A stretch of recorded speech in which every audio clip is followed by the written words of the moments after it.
Oh my goodness. Okay. Today we're going to read Bonnie's Big Day. And I remember reading this as a kid. Oh, I love this book. I love this book.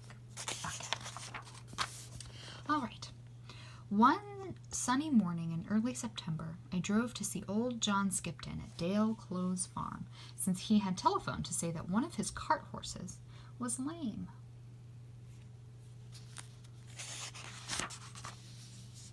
As I got out of the car, the untidily dressed figure of the farmer came through the door of Dale Close. John always seemed to look like a scarecrow, and today was no different. He was wearing a tattered, buttonless coat, which was tied around his waist with a string. His trousers were much too short. As he hurried towards me, I could see that he was wearing socks of different colors. One was red, and the other was blue. By working very hard when he was a young man, Mr. Skipton had saved enough money to buy his own farm with its handsome stone house. He had never married, and because he was always so busy looking after the sheep and cows on the hill, bringing in the harvest from the fields, and picking apples in the orchard, he had been much too busy to worry about himself, which is why he always dressed in such very old clothes.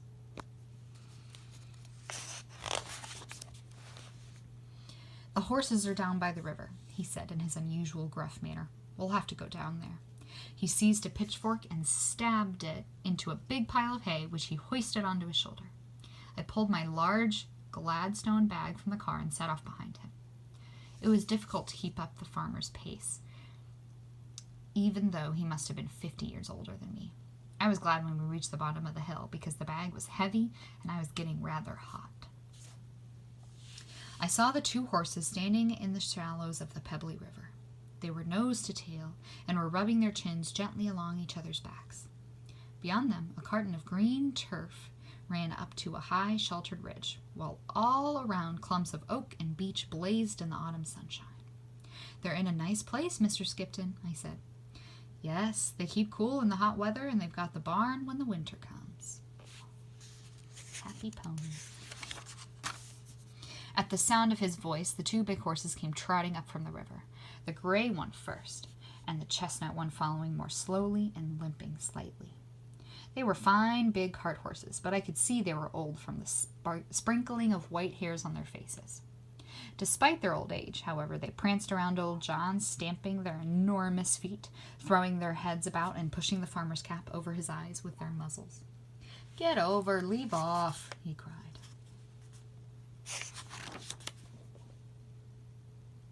He pulled out the gray horse's forelock. "This is Bonnie. She's well over 20 years old." Then he ran down his hand down the front leg of the chestnut. "And this is Dolly. She's nearly 30 now, and not one day's sickness until now." "When did they last do any work?" I asked. "Oh, about 12 years ago, I reckon," the farmer replied. I stared at him in amazement. 12 years? Have they been down here all that time?" "Yep, just playing about down here. They've earned their retirement." For a few seconds he stood silent, shoulders hunched, hands deep in the pockets of his tattered coat. "They worked very hard when I had to struggle to get this farm going," he muttered, and I knew he was thinking of the long years those horses had pulled the plow, drawn the hay and harvest wagons, and had done all the hard work with that the tractors do now. "I noticed that Dolly was a bit lame when I came down with her hay yesterday," he said. "Luckily, I come down each day." "You mean you climb down that hillside every single day?" I asked. "Yep. Rain, wind, or snow. They look forward to me bringing a few oats or some good hay." I examined Dolly's foot and found an old nail embedded deep in the soft part of her foot. I was able to pull it out quite easily with a pair of pincers, and then I gave her an injection to eliminate any risk of later infection. Climbing back up the hill, I couldn't help thinking how wonderful it was that old John made the long journey to see the horses in all weathers, every day for 12 years. He certainly loved those great animals. A thought struck me. I turned to him. "You know, Mr. Skipton, it's the Darbury show next Saturday. You should enter the mares in the family pets class. I know they're asking for unusual entries this year. Perhaps you should take only Bonnie, since Dolly's foot will be a bit sore for a few days." The farmer frowned. "What on earth are you talking about?" "Go on," I said. "Take Bonnie to the show. Those horses are your pets, aren't they?" pets, he snorted. You couldn't call one of those great big clodhoppers a pet. I've never heard anything so silly. When he got back to the farmyard, he thanked me gruffly, gave me a nod, and disappeared into his house. The following Saturday, it was my duty to attend Tarbury Show as the vet in charge. I spent a pleasant time strolling around the showground, looking at the pens of cattle and sheep, the children's ponies, the massive bulls, and the sheepdog trials in the neighboring fields. Then, over the loudspeaker, came the following announcement. Would the entrants for the family pets class please take their places in the ring?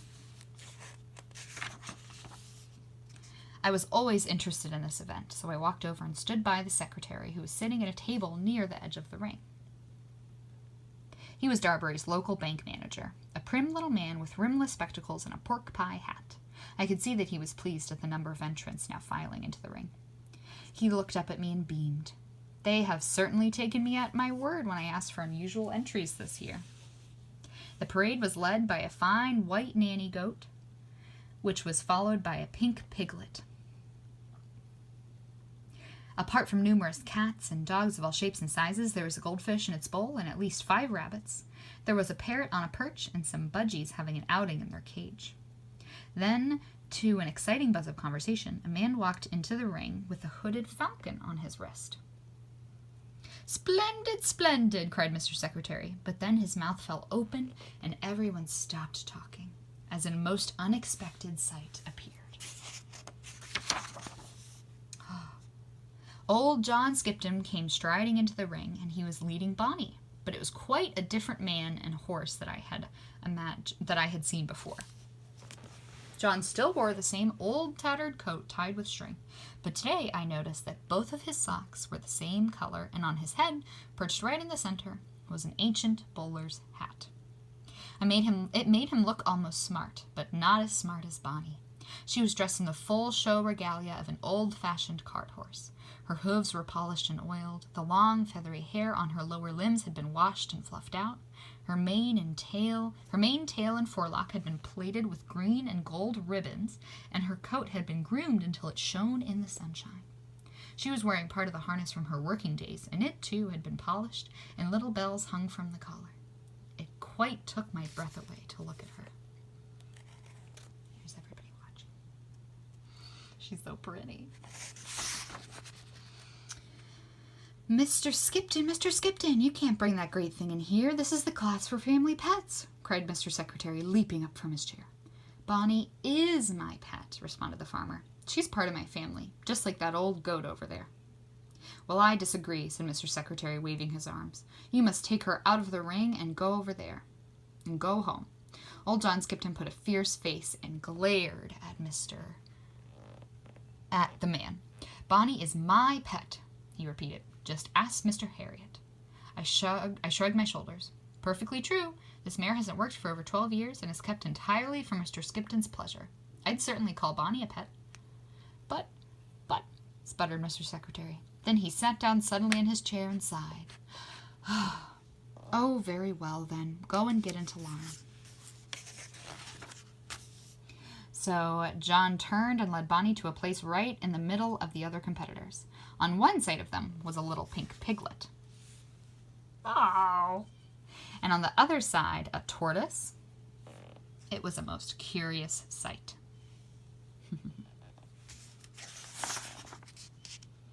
The task of judging the pets had been given to the district nurse, who was very sensibly dressed in her official uniform to give her an air of authority.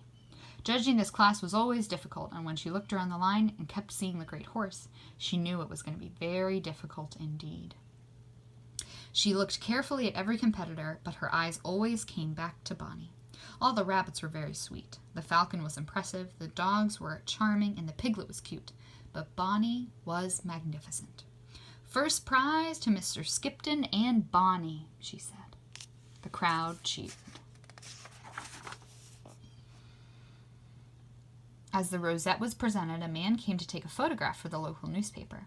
It looked as though the great horse knew all about her prize as she stood posed there, dignified and beautiful.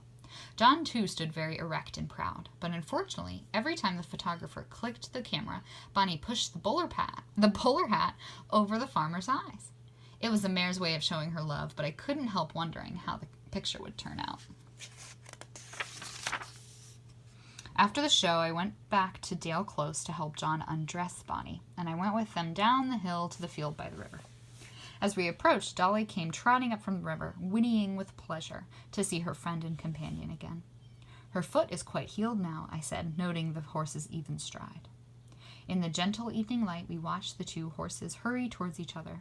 Then, for a long time, they stood rubbing their faces together. "Look at that," said old John with one of his rare smiles. "Bonnie is telling Dolly all about her big day." The end. Okay, so first things first, you should grab a pencil or a pen and a construction paper, the color of whatever you want your horse to be, and try and draw like a general horse outline, as I've shown here, and then you're going to cut it out. Then you're going to line up the construction paper that is a different color, or whatever color you want the mane to be, the hair, and line it up along the heads. You can kind of measure out how to cut the hair. Then you're going to cut off the excess, and I kind of marked with a pen where I want the hair to be, and then you're going to start gluing your mane together, just like so. So then I cut out a bunch of little triangles to kind of make it look a little bit more like flowing hair. And there you have it. I drew an eye and a mouth so that my horse could have a little bit of character. And there is my puppet horse.